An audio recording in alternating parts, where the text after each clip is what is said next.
Hi everybody and welcome to my channel. This is Bethany from BB Productions Studio. Today I am going to be playing around with a few things that I've had laying around. The first item I am going to pull out of my stash is this beautiful cobblestone stencil from Maker Forte. It is a little bit thinner, so I'm going to use this pixie spray off screen to make sure that I get a good enough grip that I'm not spreading lunar paste, which is what I'm going to pull out of my stash next, underneath the stencil part. I'm going to use the Triple Berry Lunar Paste from Mr. Simon Hurley and grabbing a little scraper here. I'm going to start in the middle, and because I'm going to use two different lunar pastes, I'm going to scrappily put this on. Lunar paste does dry fairly quickly, but it depends on how thick your coat is. I'm going to close that one up, and I'm going to grab some of the Prom Queen lunar paste. And with the Prom Queen lunar paste, you'll see it is a bright pink. So I'm just going to grab another spatula, and I'm just going to catch everything that the Triple Berry didn't. And it's okay that some of it's blending together, because that's kind of the point. I was trying to see what color it would be and figured, hey, if I make a texture out of it or I make a color blend out of it, now I'll know. Now what I'm going to do is spray these two spatulas before they dry completely. And I'm going to then wipe them directly on this scrap piece of white, just to save as much of that lunar paste as I can, and kind of using this as a texture, as if it were a brush, and just scraping it on at different angles. I don't have a general idea of what it's going to end up like. I'm just scraping away to see what I can get off. Same thing with the Prom Queen. This one I apparently had more on, but because I was mixing and blending, I didn't want to scrape it back into my full jar of paste.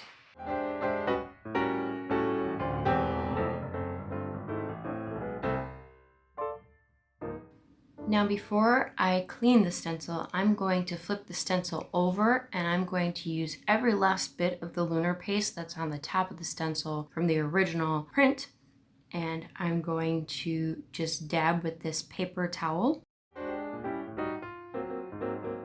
So now that I've let these dry a little bit, you can see that they look so fun. This first one has lovely texture. It's a deeper texture because I did put on a thicker layer. And then this one just has those fun little brush strokes-ish that were made by the palette knife, as well as the impression left by the leftovers on the stencil itself. This is really cool. So instead of leaving the backing white though, I'm going to beef these up with a bit of shading.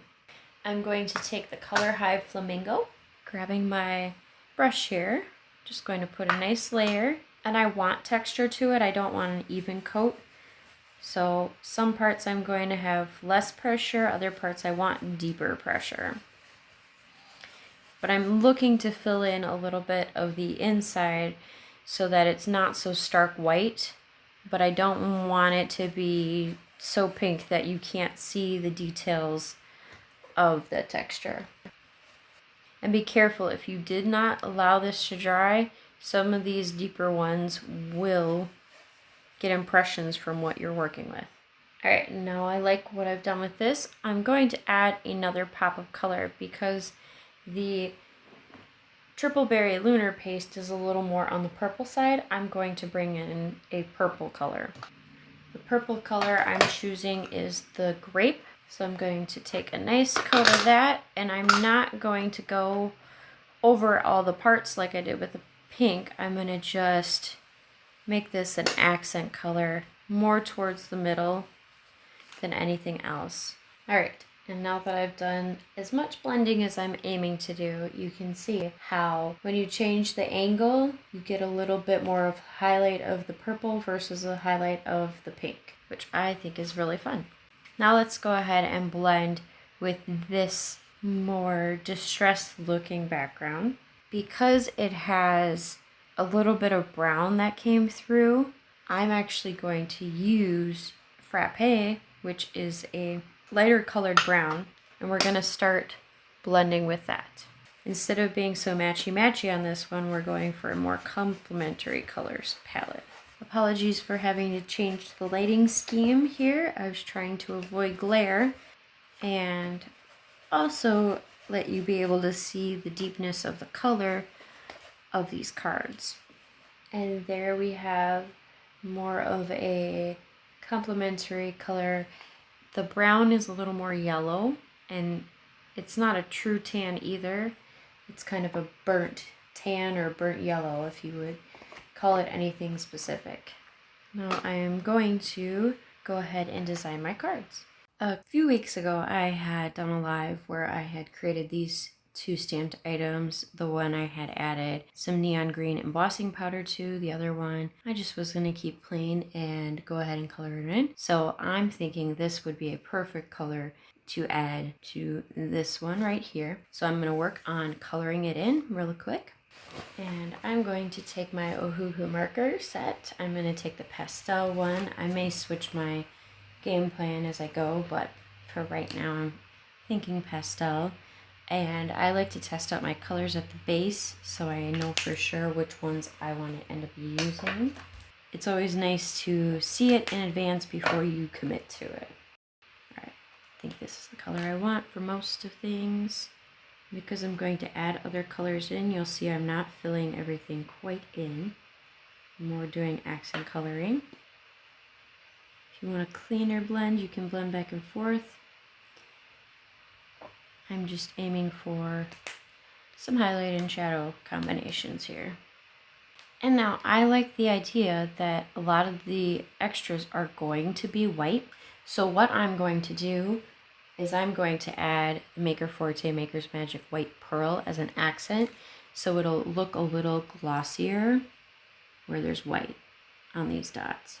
Now I'm just going to add a little bit of this lighter gray on the edges to show some type of shadow on the cup without having to actually color in the white itself. I want it to stay white, but I want it to show that there's some type of shadowing on the edges. And I'm going to do the same for the spoon, just on the bottom too, to give it a little dimension. Same thing for the whipped cream here.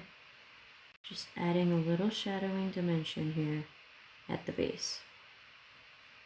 And a little shadowing in the corners where all the dollops meet. And as it dries, it'll show up later too.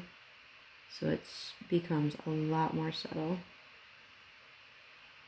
You still have that shadowed effect. If you want to deepen it, I'm going to go over again the base one, just to make it slightly darker than the others. If you really want to beef up highlights and shadows, you can even do the full thing in gray. But that's not my goal today. So I'm going to let this sit aside and dry, and then I will fussy cut it out. For the second card front, I've chosen a sentiment from the Maker Forte first stamp set I ever got, which is called Love. And it's probably still one of my favorite stamp sets by Maker Forte. It's just a very uplifting but strong, bold sentiments that you can carry throughout anything, really. So this one I'm going to do Kindness Matters.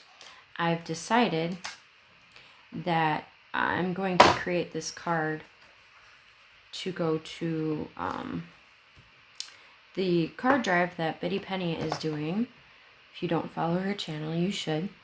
But she is doing a card drive for the Uvalde victims, heroes, the families, just anybody in the community that needs something to either give to someone else or something to uplift them themselves. So I felt like this other card front would be perfect for that. You know, it's showing how you're breaking from the norm and you're healing. And I think that's important. So we are going to stamp this out. And I'm going to grab my flamingo. And we're going to stamp out the top in the flamingo. You can tell I probably used the flamingo a lot for this because it's already stained with the red. And then for the bottom, we will use the grape. You don't need to stamp them out together. I'm just trying to save time and alignment issues later. And then taking my smooshing tool, and you'll notice I got a little bit of the purple in there, and I don't mind it. We're a little bit grungier on this look anyways in the first place, so let's put more ink on the bottom of that S though. Blend it back with this.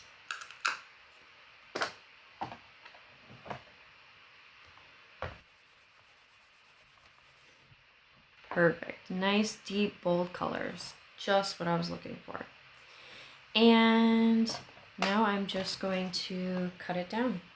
Now that I've cut it down, I'm going to just bring in a little bit of the leftovers of my brush from the flat white color, and I'm just going to blend back and forth just so it's not so stark white. Originally I was going to fussy cut it, but the lettering itself is very bold and straight anyway, so fussy cutting isn't really going to do much to highlight the actual sentiment.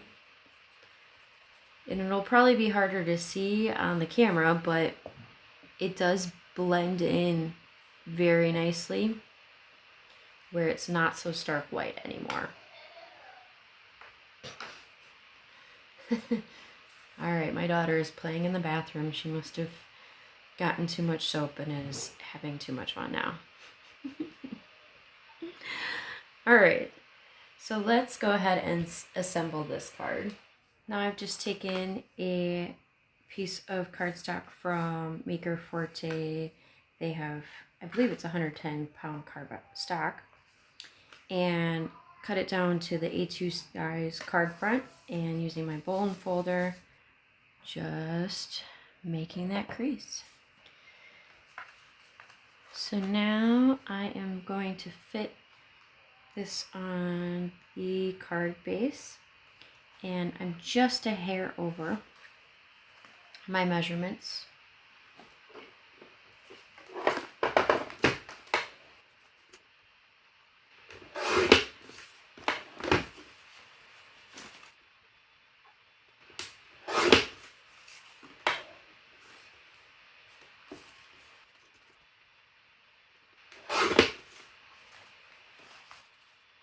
And it is now perfect size. So I am just going to use some art glitter glue and glue this on down. And then I'm going to pop up the sentiment on some foam tape. Alright, and I don't need to be dead center, but as close as possible. And there we have our first card front. Isn't that super fun? Next I'm going to fussy cut out the little cup here. Let's go ahead and assemble this second card. And I chose not to pop this one up on foam tape because it already has dimension with the little pearls that we made with our Maker's Magic white pearl dots. But I will go ahead and pop up the Yum on foam tape. And there is our second card front. This, if you saw the other video, these two stamps are from the Not Too Shabby shop, and I think they're super cute. Now I'm going to go ahead and stamp a sentiment inside. And the sentiment I chose is from Spellbinders, and it says, "Happy birthday to the most amazing person." And there you have 2 card fronts created, both with a lunar paste technique, one with the positive from the stencil and one from the negative. I hope you enjoyed today's tutorial. Don't forget to look down below for any links I may have to share with you. Don't forget also to give a thumbs up, share, and subscribe. Don't forget to hit the bell to make sure that you get all of our newest videos. And I hope to see you all very soon. Also, don't forget to check out our shop below. Very soon we will be coming out with some of our own crafty goodies as well. So have a wonderful day, and we'll see you all soon. Bye!